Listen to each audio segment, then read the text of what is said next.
जय श्री कृष्ण। हर हर महादेव। स्वागत है आप सभी का आपके अपने चैनल हमारे संस्कार में। आज हम आपके लिए लेकर आए हैं महाभारत से जुड़ा हुआ एक रोचक प्रसंग। वैसे तो महाभारत को विवादों के ग्रंथ के रूप में याद किया जाता है और सुना और पढ़ा जाता है। महाभारत को कोई भी अच्छा नहीं मानता, लेकिन फिर भी हर किसी के मन में जिज्ञासा रहती है जो कुछ इसमें हुआ उसको जानने की। तो चलिए आज हम एक ऐसा ही प्रसंग आपके लिए लेकर आए हैं जिसमें गांधारी ने महाभारत के युद्ध के पश्चात श्री कृष्ण को श्राप क्यों दिया था। हमारा आज का ये मुख्य शीर्षक है, लेकिन इसी के साथ साथ हम आगे अपनी वीडियो में ये भी बताएंगे कि श्री कृष्ण ही अकेले नहीं थे, गांधारी ने एक और पुरुष को भी श्राप दिया था। वह कौन था, उसके बारे में जानने के लिए आप आखिर तक वीडियो को अवश्य ही देखिएगा। महाभारत एक ऐसा ग्रंथ है जिसकी एक कड़ी से दूसरी कड़ी उलझी हुई है, क्योंकि जैसे कि हम गांधारी के श्राप का जिक्र करने लगे तो हमारे सामने एक और पेंच आया जो कि अफगानिस्तान से जुड़ा हुआ है। अफगानिस्तान एक ऐसा देश है जिसे साम्राज्यों की कब्र कहा जाता है, अर्थात यहाँ शांति कभी नहीं रहती, हमेशा लड़ाई झगड़े और युद्ध ही होते रहते हैं। ऐसा कहा जाता है कि पहले यह अक्षेत्र प्राचीन भारतवर्ष के आर्यावर्त के क्षेत्र में एक जनपद गांधार प्रदेश का हिस्सा होता था। महाभारत काल में यहाँ पर राजा सुबल का राज्य था, जो कि गांधारी के पिता थे। कहा जाता है कि राजा सुबल की पुत्री गांधारी ने धृतराष्ट्र से मजबूरीवश विवाह किया था और इसका कारण थे भीष्म। अंधे महाराज धृतराष्ट्र के लिए भीष्म ने गांधार नरेश की राजकुमारी का अपहरण करके बलपूर्वक विवाह धृतराष्ट्र से करवा दिया था। गांधारी के पुत्रों को कौरव पुत्र कहा गया, लेकिन उनमें से ऐसा बताया जाता है कि एक भी कौरव वंशी नहीं था। धृतराष्ट्र और गांधारी के 99 पुत्र थे और एक पुत्री थी। 99 जो पुत्र थे उन्हें कौरव कहा जाता था और गांधारी ने वेदव्यास से पुत्रवती होने का वरदान लिया था। इस वरदान के कारण ही गांधारी को 99 पुत्रों की और एक पुत्री की प्राप्ति हुई थी। ऊपर बताए गए सभी संतानों की उत्पत्ति 2 वर्ष बाद कुंडों से हुई थी, यानी कि उन्हें घी के कुंडों में रखा गया था।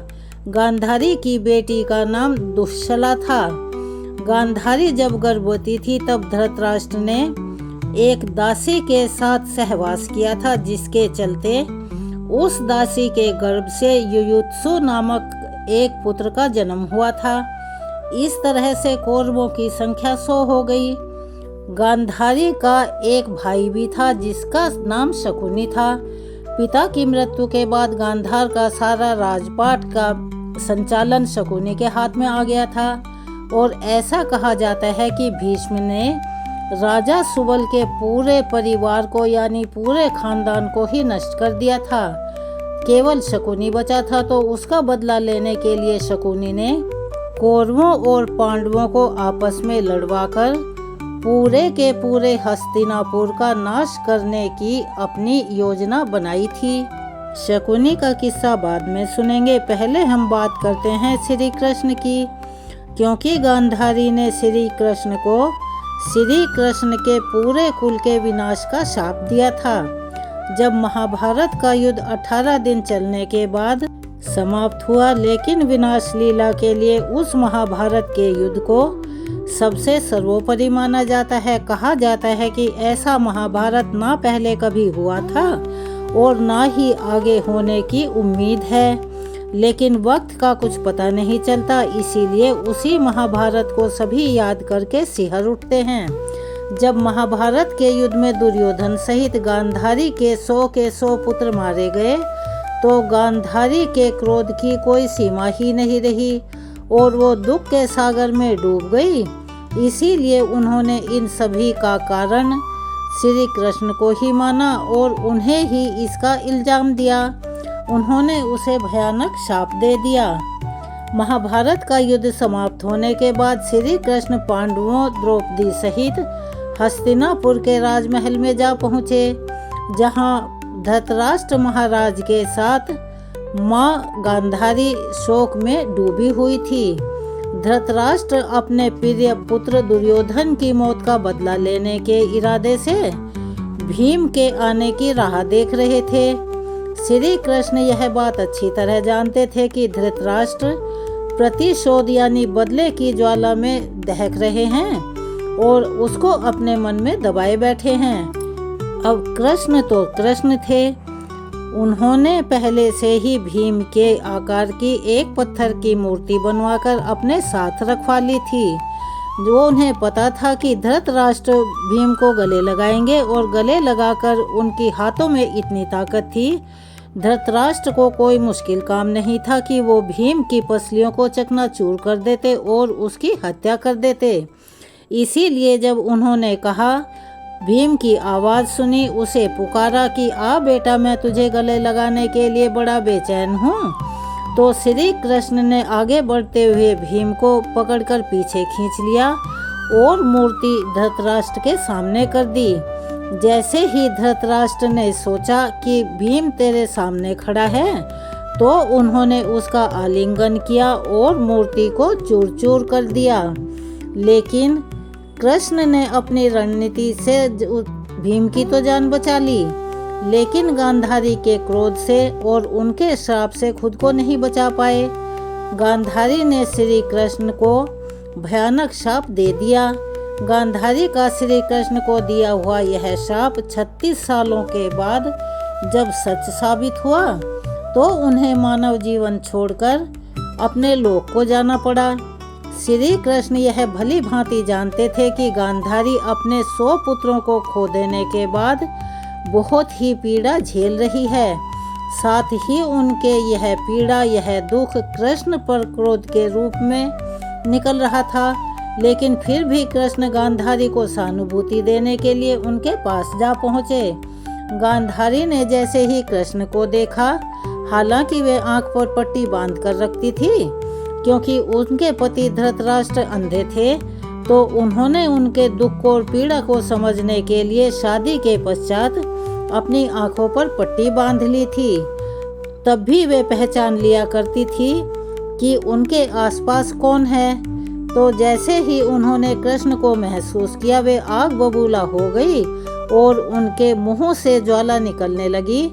कहने लगी, कुरुक्षेत्र की रणभूमि में विनाश लीला रचने के बाद यहाँ क्या तुम मेरी दशा का मजाक उड़ाने आए हो? सभी तुम्हें ईश्वर का अवतार कहते हैं, तो ईश्वर क्या ऐसे ही होते हैं? तुमने ईश्वर होके भी मेरे पुत्रों की जान क्यों नहीं बचाई? क्यों उन्हें सही सलाह नहीं दी? तुम बस वहीं खड़े खड़े मेरे कुल का विनाश होते देखते रहे। यह कहकर गांधारी बिलख बिलख कर रो पड़ी, क्योंकि माँ तो माँ है। अपने पुत्रों के वियोग ने उन्हें अंधा बना दिया था। श्री कृष्ण ने हाथ जोड़े और बड़ी ही विनम्र वाणी में गांधारी को समझाने की बहुत कोशिश की, लेकिन गांधारी को माँ की दृष्टि से सोच रही थी, जिसे अपने पुत्रों में कोई बुराई, कोई कमी नजर नहीं आ रही थी। क्रोधित गांधारी ने कृष्ण को श्राप देते हुए कहा, वासुदेव, तुमने जिस तरह से कौरव और पांडव भाइयों को आपस में लड़वाकर, उकसाकर यह विनाश करवाया है, उसी तरह तुम्हारे कुल का भी विनाश हो जाएगा।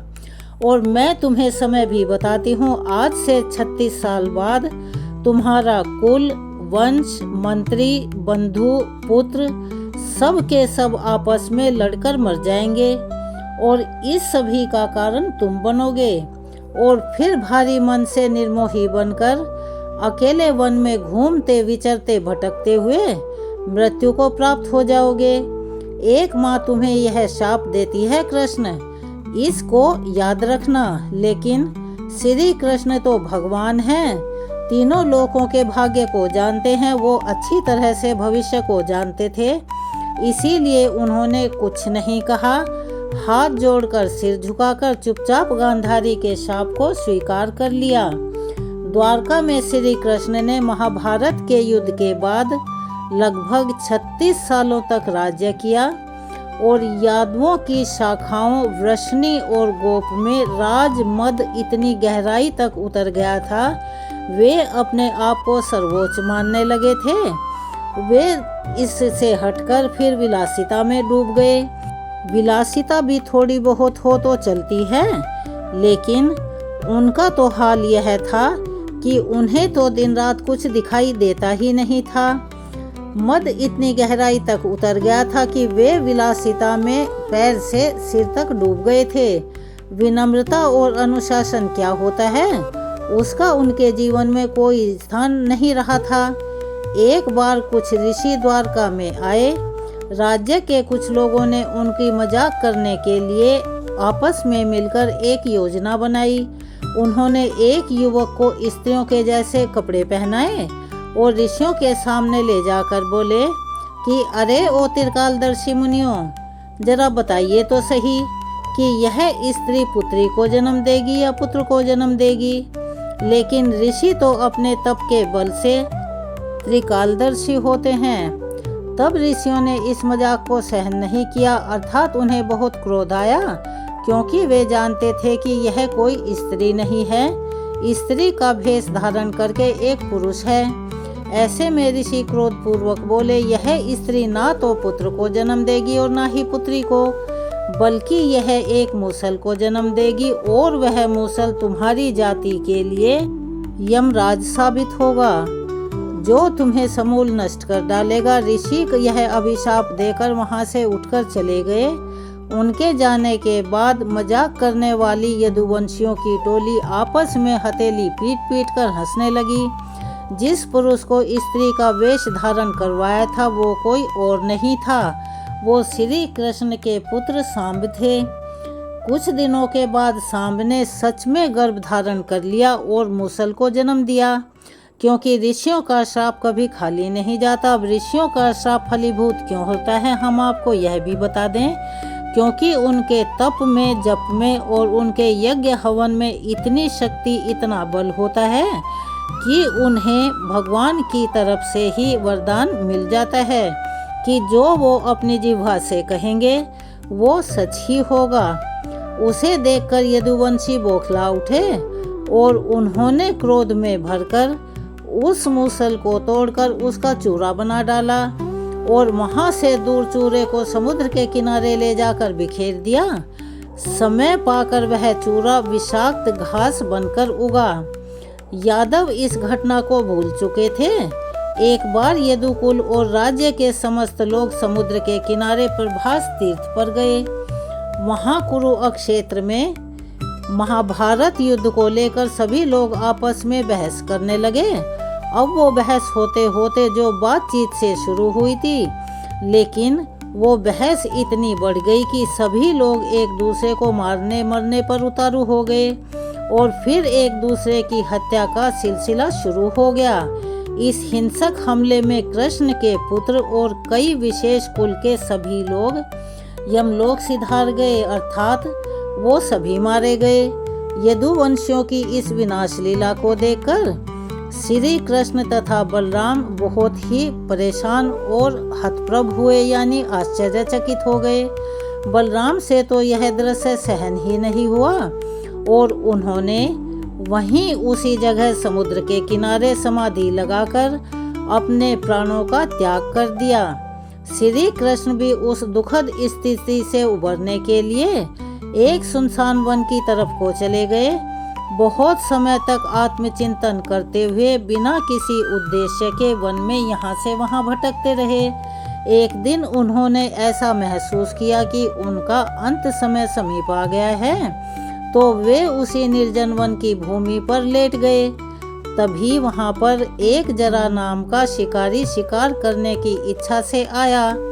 उसने दूर से ही झाड़ियों में देखा कि कोई जंगली जंतु सोया हुआ है, क्योंकि श्री कृष्ण के पैर गुलाबी रंग के होने की वजह से उसे एक मृग के कानों के जैसे दिख रहे थे। और जैसा कि सभी जानते हैं, बहुत सारी कथाओं में सुन चुके हैं, कृष्ण के पैर में एक पद्म भी था। जो कि उस शिकारी को मृग की आंख के जैसा लग रहा था। तो शिकारी ने निशाना लगाया और उस पद्म को साधकर अपना बाण छोड़ दिया। अब बाण इतना तीक्ष्ण था कि श्री कृष्ण के पैर के तलवे में घुसा और पूरी देह को बेधता हुआ आर पार निकल गया। और इस प्रकार महान योद्धा श्री कृष्ण मानव के शरीर को त्याग कर बैकुंठ लोक को चले गए।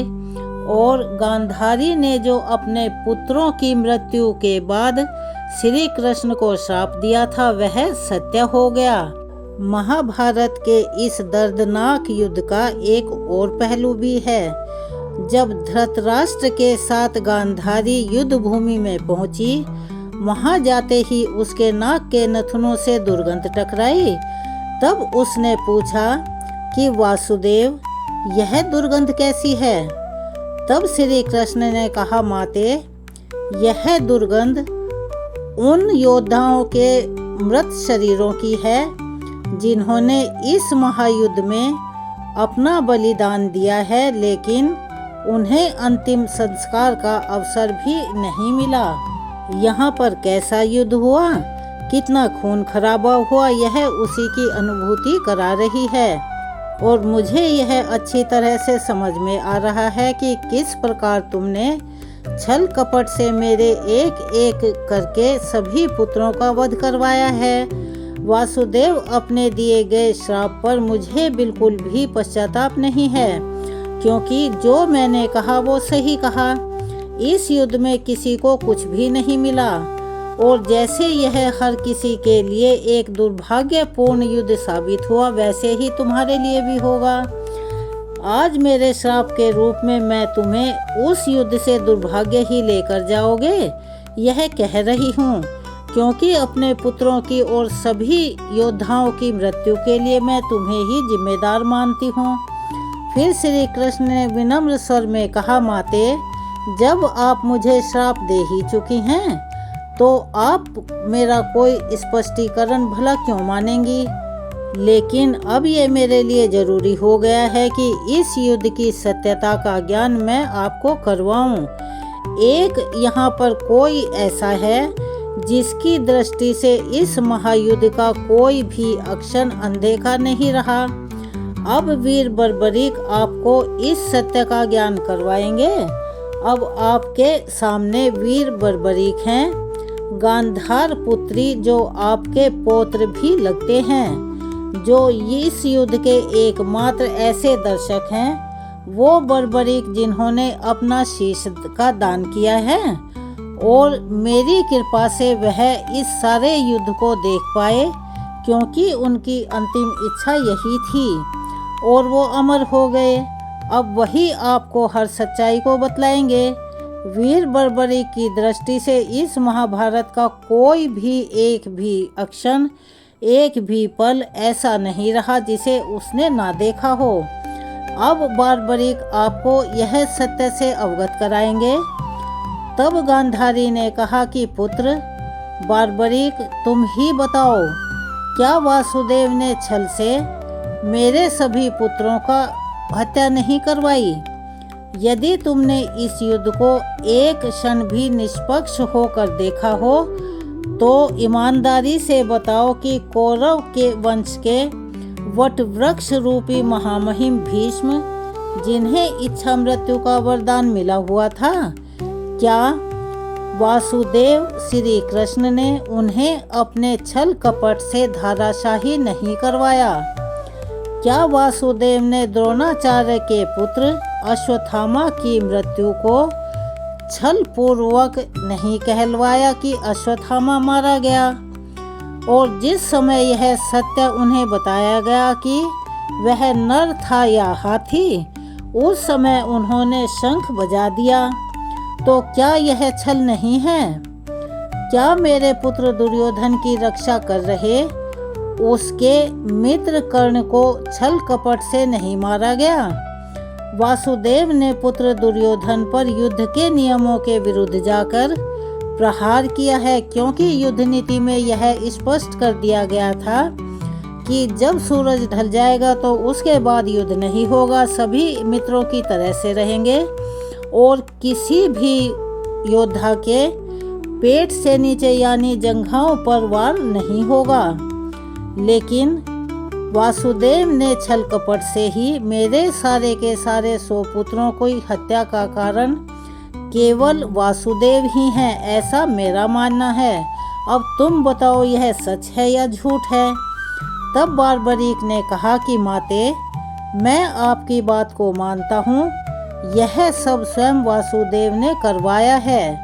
लेकिन आप किन 100 पुत्रों की बार बार दुहाई दे रही हैं, बात कर रही हैं? यहाँ तो सिर्फ वासुदेव ही थे। कौन भीष्म, कौन कर्ण, कौन द्रोणाचार्य, कौन अभिमन्यु? सच्चाई तो यह है कि यहाँ तो अगर कोई था तो सिर्फ केवल एक परम पुरुष वासुदेव थे। यहाँ पर और कोई था ही नहीं। जिसने प्रहार किए, जिन पर प्रहार हुए, वो केवल और केवल वासुदेव ही थे। बर्बरीक के इतना बताने के बाद श्री कृष्ण ने हाथ जोड़कर कहा कि माते, यहाँ पर जितने हथियार उठाए गए, जितने चलाए गए, जितने घाव मिले, जितने प्रहार हुए, वह सब करने वाला भी मैं ही था और सहन करने वाला भी मैं ही था। अभिमन्यु बनकर चक्रव्यूह में भी मैं ही घुसा था, चक्रव्यूह मैंने ही तोड़ा। और वापस आओ अभिमन्यु, लौट आओ, उसमें प्रवेश मत करो। मेरी बात का विश्वास कीजिए, मैं इस चक्रव्यूह को तोड़ सकता हूँ और यदि मेरा सर कट भी जाए तब भी आपका सर गर्व से उठा रहेगा। उस दिन मुझे घेर कर मारा गया वो भी मैं ही था। जिसने द्रोणाचार्य से कहा था कि अश्वत्थामा मारा गया, वह बिल्कुल सही था। लेकिन वह नर था या हाथी, वह भी उसके साथ ही कहा गया था। मैं धृष्टद्युम्न बनकर मैंने ही स्वयं पर प्रहार किया था और कर्ण के रूप में भी मैंने ही अपना कवच और कुंडल अपने शरीर से अलग किए थे। युद्ध के बीच में मेरे ही रथ का चक्र यानी पहिया धंस गया था और मेरे ही आदेश पर मैंने ही स्वयं अंजलि का अस्त्र चलाया। अंगराज को मुक्त करो पार्थ, अंजलि का अस्त्र का प्रयोग करो। दुर्योधन के रूप में मेरी ही जंघा पर प्रहार करके मेरा ही अंत किया गया था। द्रुपद हो या धृष्टद्युम्न हो, विकोदर भीम हो या अर्जुन, सब में मैं ही था। मैं ही विजय हुआ, मैं ही पराजित हुआ। सबसे अधिक जो शस्त्रों के प्रहार थे वो मैंने ही खाए हैं। 18 दिनों के इस युद्ध में मैं कितनी बार गिरा हूँ, कितनी बार उठा हूँ, इसकी कोई गिनती नहीं है। और अश्वत्थामा को जो मैंने अमर होने का श्राप दिया था, अश्वत्थामा के अंगों से रक्त पीप श्वेत बनकर मैं ही युगों युगांतरों तक भटक रहा हूँ। जीवन में मृत्यु में भी मैं ही हूँ। तब गांधारी ने हाथ जोड़कर कहा कि हे वासुदेव, पुत्रों के मोह में मेरी बुद्धि भ्रष्ट हो गई थी। मैं अपने आप को नहीं रोक पाई, मैंने आपको श्राप दे दिया। लेकिन अब मेरी समझ में आ रहा है, परंतु जिस प्रकार कमान से छूटा हुआ तीर वापस नहीं आता, उसी प्रकार से मेरी जबान से निकला हुआ श्राप भी असत्य नहीं हो सकता। तो फिर आपने ऐसा क्यों नहीं किया कि इस युद्ध को रोक देते, जिससे कि मेरे पुत्र भी बच जाते और तुम्हारे ऊपर मुझे इतना क्रोध भी नहीं आता। लेकिन फिर श्री कृष्ण ने समझाया कि माते, उस प्रतिज्ञा का क्या होता जो सबने ली थी, और उन अपराधों के दंडों का क्या होता जो सबने किया, उन कष्टों का पुरस्कार क्या होता जो धर्म ने सहे, उस सीख का क्या होता जो इस युद्ध में हुए हर मृत्यु से मानव जाति को मिली। युग परिवर्तन के लिए जो प्रलय संसार में आने वाली है और उसके आने तक उनको सही मार्ग दिखाएगी। तब गांधारी ने हाथ जोड़कर कहा कि हे वासुदेव, मुझे क्षमा कर दीजिए। वासुदेव, मेरी मजबूरी यह है कि मेरा श्राप वापस नहीं लिया जा सकता, किंतु अपनी उस गलती के लिए, भूल के लिए मैं क्षमा मांग सकती हूँ और क्षमा तो अवश्य ही मांगी जा सकती है। अपने पुत्रों के मोहवश मैं अपना आपा खोकर उचित और अनुचित का भेद भूल गई थी। मुझे क्षमा कर दीजिए।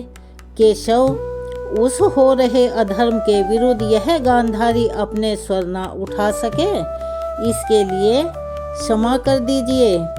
फिर श्री कृष्ण ने कहा, क्योंकि वो तो सब जानते थे कि गांधारी माते आप इस चीज के लिए पश्चाताप ना करें। यह एक सत्य है कि किसी के श्राप से किसी का अंत नहीं होता। अगर किसी का अंत उसका कारण बनता है तो वह उसके द्वारा किए गए स्वयं के पापों से। यदि यदुवंशियों का अंत होगा तो आपके श्राप से नहीं, बल्कि जो उन्होंने पाप कर्म किए हैं और समाज में अपराध किया है, एक महाभारत सामने आएगी, अपने ही अपनों को काटेंगे, कभी कुरु क्षेत्र में तो कभी द्वारिका नगरी में। माते, यदि आप कुछ करना ही चाहती हैं तो अपने मन के इस प्रतिशोध की अग्नि को अब शांत कर दीजिए और पांडवों को आशीर्वाद दीजिए। युधिष्ठिर का राज्य अभिषेक करवाइए और धर्म स्थापना में आपका यह योगदान, आपका यह आशीर्वाद बहुत ही जरूरी है। उसके पश्चात गांधारी ने युधिष्ठिर का राज्याभिषेक करवाया। पूरे राज्य में शांति कायम हो गई और कृष्ण वहां से विदा लेकर द्वारकापुरी में चले गए।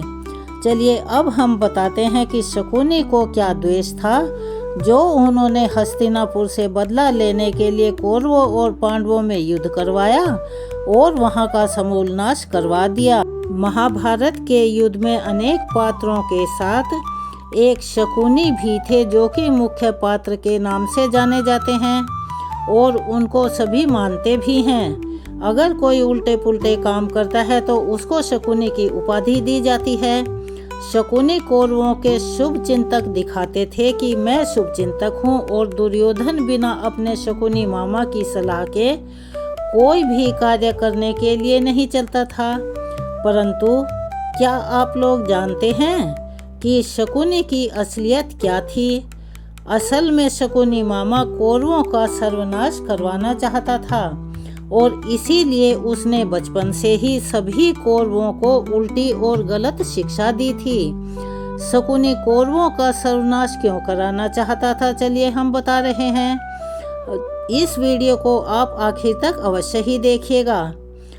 तो अगर आप इस चैनल पर नए हैं तो चैनल को सब्सक्राइब करें, वीडियो को लाइक करें, ज़्यादा से ज़्यादा शेयर करें, बेल आइकन को भी अवश्य ही दबाएं और कमेंट्स बॉक्स में जय श्री कृष्ण हर हर महादेव लिखना ना भूलें। महाभारत की हर घटना और किरदार के बारे में इस महाकाव्य में बहुत ही विस्तार से लिखा गया है, लेकिन पढ़ते हैं कि खोजने पर एक कहानी के अंदर कई सारी कहानियां जुड़ी हुई मिल जाती हैं। अगर कोई इसको सामान्यतया पढ़ता है तो उन्हें लगता है कि शकुनी कौरवों का सबसे बड़ा शुभचिंतक है, लेकिन अगर वो गहराई से पढ़ता है तो यह सच नहीं है। महाभारत के युद्ध में पांडवों पर कौरवों की विजय चाहता है, परंतु जब आप इस विषय को गहराई से पढ़ते हैं, समझते हैं और उसकी कड़ियों को जोड़ते हैं तो यह इसके बिल्कुल उल्टा है। शकुनी चाहता था कि किसी भी तरह से मुझे कौरवों के वंश का नाश करना है। मामा शकुनी दुर्योधन की बहन गांधारी के छोटे भाई थे और उनका जन्म उस समय 16 महाजनपदों में से गांधार में हुआ था, जिसे आज के समय में उत्तरी अफगानिस्तान कहा जाता है। इतिहास में इसके कुछ अन्य नाम कांधार या गांधार भी सुनने को मिलता है। शकुनी के पिता का नाम राजस्व और माता का नाम सुधर्मा था और ऐसा कहा जाता है कि राजा सुबल के 100 पुत्र और एक पुत्री थी और शकुनी उनका 100वां पुत्र था, इसीलिए उसे स्वबला भी कहा जाता है। बताया जाता है कि गांधार उसे उस समय हस्तिनापुर के मुकाबले छोटा और कमजोर राज्य था। उसे उस समय गांधारी का नाम सबसे सुंदर राजकुमारियों में आता था। जब इसके बारे में भीष्म पितामह को पता चला तो उन्होंने अपनी सेना के साथ गांधार पर चढ़ाई कर दी और गांधारी के सामने विवाह का प्रस्ताव पेश कर दिया। लेकिन भीष्म ने यह शर्त रखी कि गांधारी का विवाह धृतराष्ट्र के साथ होगा। अब धृतराष्ट्र तो अंधा था, अब गांधारी का विवाह वैसे तो हो नहीं सकता था, लेकिन भीष्म ने फिर जबरदस्ती उसे उठाकर अपने यहाँ ले आया और धृतराष्ट्र से विवाह करवा दिया। जब यह बात बाल शकुनी को पता चली तो उन्होंने इस बात का विरोध किया कि धृतराष्ट्र अंधे हैं और एक अंधे से हम अपनी बहन का विवाह नहीं कर सकते। बाद में स्थिति कुछ ऐसी बनी कि गांधारी का विवाह धृतराष्ट्र के साथ हो ही गया। गांधारी के बारे में कहा जाता है कि गांधारी की कुंडली में एक दोष था और उसी दोष के चलते हुए गांधारी का केवल दूसरा पति ही बचेगा। गांधारी जिस किसी से भी अपना पहला विवाह करेगी वह मृत्यु को प्राप्त हो जाएगा। इसीलिए गांधारी का पहला विवाह एक बकरे के साथ कर दिया गया, जिसकी कुछ समय के बाद मृत्यु हो गई। जब धृतराष्ट्र को यह बात पता चली कि गांधारी का पहले भी विवाह हो चुका है तो वो अंधे होते हुए भी क्रोध के मारे आग बबूला हो गए और कहने लगे कि राजा सुबल ने उनके साथ धोखा किया है। इसी बात का बदला लेने के लिए धृतराष्ट्र ने सबल के सभी पुत्रों को कारागार में डलवा दिया और धीरे धीरे कारागार में ही उनकी मृत्यु होने लगी। जब राजा सुबल का अंत नजदीक आया तो उन्होंने शकुनी से कहा कि बेटा, मेरी मृत्यु के बाद मेरी रीढ़ की हड्डी से 2 पासे बनाना। आगे चलकर जब तुम इन पासों का इस्तेमाल करोगे तो वही संख्या आएगी जो तुम चाहोगे, परंतु मुझे एक वचन दो, इन पासों की सहायता से तुम हस्तिनापुर और कौरवों का सर्वनाश कर दोगे। राजा सुबल की प्राणवायु निकलने से पहले शकुनी ने उन्हें यह वचन दे दिया। उसी के दौरान शकुनी के सारे भाइयों और पिता की मृत्यु हो गई। केवल शकुनी को छोड़कर शकुनी की विलक्षण बुद्धि के कारण ही राजस्व बल अपने सभी पुत्रों में शकुनी को सबसे अधिक प्रेम करते थे। और यह कहा जाता है कि धृतराष्ट्र में राजस्व बल और उनके सभी पुत्रों को कारागार में डाला था तो उन्होंने यह आदेश दिया था कि सभी को मिलाकर केवल एक ही व्यक्ति का भोजन दिया जाए। केवल एक व्यक्ति के भोजन में भला सारों का पेट कैसे भरता? पूरे परिवार को भूखे मार देने की साजिश थी। यह भोजन केवल उनके सबसे छोटे पुत्र को ही दिया जाए ताकि उनके परिवार में से कोई तो जीवित बच सके। एक एक करके सबल के सभी पुत्र अपने ही आप मरने लगे। सब लोग अपने हिस्से का शकुनी को दे दिया करते थे ताकि वह जीवित रहकर कौरवों का सर्वनाश कर सके। अब सबल ने अपने सबसे छोटे बेटे शकुनी को प्रतिशोध के लिए तैयार किया, यानी बदला लेने के लिए तैयार किया। मृत्यु से पहले सुबल ने धृतराष्ट्र शकुनी को छोड़ने की विनती की। धृतराष्ट्र ने सबल की यह बात मान ली थी। शकुनी ने अपनी आंखों के सामने अपने परिवार का अंत होते हुए देखा था और अंत में शकुनी जिंदा बच गए। जब कौरवों में वरिष्ठ युवराज दुर्योधन ने यह सब देखा कि केवल शकुनी ही जीवित बचे हैं तो उन्होंने पिता की आज्ञा से उसे क्षमा करते हुए अपने देश वापस लौट जाने या फिर हस्तिनापुर में ही रहकर अपना राजकाज देखने के लिए कहा। शकुनी ने हस्तिनापुर में रुकने के लिए स्वीकार कर लिया। हस्तिनापुर में सबका विश्वास जीत लिया और 100 कौरवों का अभिभावक बन बैठा। अब उसका विश्वास और निष्ठा देखकर दुर्योधन ने उसको अपना मंत्री नियुक्त कर लिया। सबसे पहले उसने गांधारी को अपने वश में करके धृतराष्ट्र के भाई पांडु के विरुद्ध षड्यंत्र रचने और राज सिंहासन पर धृतराष्ट्र का अधिकार जमाने के लिए कहा। फिर धीरे धीरे शकुनी ने दुर्योधन को अपनी बुद्धि के मोहपास में बांध लिया। शकुनी ने न केवल दुर्योधन को युद्ध के खिलाफ भड़काया यानी युद्ध के लिए तैयार किया, बल्कि महाभारत के युद्ध की नींव भी रख दी। महाभारत के अनुसार जो 5 पांडवों के पिता पांडवों की मृत्यु हो गई थी, तब धर्मराज युधिष्ठिर ने धृतराष्ट्र को ही अपना पितामह मान लिया था और किसी भी की आज्ञा का उल्लंघन नहीं करता था। इसीलिए कालांतर में जब शकुनी ने दुर्योधन के साथ मिलकर एक षड्यंत्र रचा जिसमें 5 पांडवों को महल में बुलाकर जुआ खिलाना था, उसमें धृतराष्ट्र का सहारा लिया गया और 5 पांडवों को हस्तिनापुर के लोगों ने कहा कि बड़ी सी पंडाल सजाई गई। धृतराष्ट्र के आदेश का पालन करते हुए हस्तिनापुर पहुंचे और अन्य 4 पांडव अपने ज्येष्ठ भ्राता युधिष्ठिर के आदेश का पालन करते हुए खेल शुरू हुआ। परंतु शुरू में ही खेल के नियम में बदलाव कर दिया गया कि दोनों की बारी में पासे मामा शकुनी ही फेंकेंगे। पांडवों ने इसका विरोध किया, परंतु जब शकुनी ने धृतराष्ट्र का सहारा लेकर यह बात कहलवा दी कि वो सारे पांडव उनकी आज्ञा की अवहेलना नहीं कर सकते, इसीलिए वो मान गए और खेल शुरू हो गया। धीरे धीरे करके पांडव अपना सब कुछ एक के बाद एक चीज हारते गए। शकुनी की इस कुटिल चाल के पीछे केवल पांडवों का नहीं बल्कि कौरवों का भी भयंकर विनाश छिपा हुआ था, क्योंकि शकुनी ने कौरवों के कुल के नाश की सौगंध खाई थी और उसके लिए उसने दुर्योधन को अपना मोहरा बनाया था। शकुनी हर समय बस हर मौके की तलाश में रहता था जिसके चलते कौरव और पांडवों में भयंकर युद्ध छिड़ जाए और कौरव मारे जाएं। इसीलिए तो जब युधिष्ठिर हस्तिनापुर का युवराज घोषित हुए तब शकुनी ने ही लाक्षागृह का षड्यंत्र रचा और सभी पांडवों को वर्ण रूप में जिंदा जलाकर मार डालने की कोशिश की। शकुनी किसी की भी तरह दुर्योधन को हस्तिनापुर का राजा बनते देखना चाहता था, ताकि उसका दुर्योधन पर मानसिक अधिकार बना रहे और वह इस मूर्ख दुर्योधन की सहायता से भी कौरव कुल का विनाश कर सकें। अतः उसने ही पांडवों के प्रति दुर्योधन के मन में बैर भाव जगाया और उसे सत्ता का लालची बना दिया।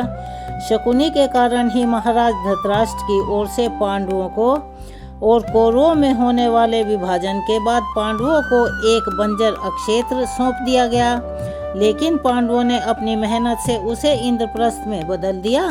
शकुनी दुर्योधन के क्रोध और मुक्ति का सहारा लिया और उसे द्रौपदी द्वारा मजाक उड़ाए जाने का बदला लेने को कहा। इसी अपमान का बदला लेने के नाम पर उसने चौसर के खेल का षड्यंत्र रचा और धीरे धीरे करके पांडवों का सब कुछ दांव पर लगवा लिया। अंत में शकुनी ने द्रौपदी को दांव पर लगवाने की साजिश रची थी और बाद में उनका क्या चीरहरण करवाया। कालांतर में इन्हीं सब से कारण महाभारत का युद्ध हुआ। इस युद्ध में शकुनी ने दुर्योधन का साथ दिया और दुर्योधन को मूर्खता भरी सलाह देकर उसने लोगों का सर्वनाश करवा दिया। क्योंकि पांडवों ने भी शकुनी को कष्ट दिए थे, इसीलिए वह उन्हें भी अपना दुश्मन मानता था। वह हमेशा से बस एक ही बात चाहता था कि किस तरह से हस्तिनापुर का संपूर्ण विनाश हो। और अंत में युद्ध के दौरान सहदेव ने शकुनी और उसके पुत्र दोनों की हत्या कर दी। जब गांधारी को यह पता चला तो उन्होंने शकुनी को श्राप दिया कि मैं तुझे श्राप देती हूँ कि तेरे वंश का भी सर्वनाश हो जाएगा, वह भी नहीं बचेगा और कोई उसमें नहीं बचेगा। और अगर इत्तेफाक से कोई बचा भी तो उनमें आगे आने वाले समय में हमेशा कलह क्लेश ईर्ष्या द्वेष और आपस में लड़ाइयाँ युद्ध चलते ही रहेंगे, जिससे कि वो पैदा होते रहेंगे और मरते रहेंगे। तो वही सारी चीज़ें अब अफगानिस्तान में हो रही हैं और उसे यह माना जाता है कि यह जो जगह है वो महाभारत के काल से जुड़ी हुई है और उसी वजह से वहाँ पर ऐसे हालात चल रहे हैं। आपको यह वीडियो कैसी लगी? अगर आपको पसंद आई हो तो प्लीज़ चैनल को सब्सक्राइब करें, वीडियो को लाइक करें, ज़्यादा से ज़्यादा शेयर करें, बेल आइकन को भी अवश्य ही दबाएं। अपना प्यार और सहयोग ऐसे ही देते रहें। कमेंट्स बॉक्स में जय श्री कृष्णा हर हर महादेव लिखना ना भूलें। मिलते हैं अगली वीडियो में एक नई कथा कहानी के और जानकारी के साथ। तब तक के लिए धन्यवाद।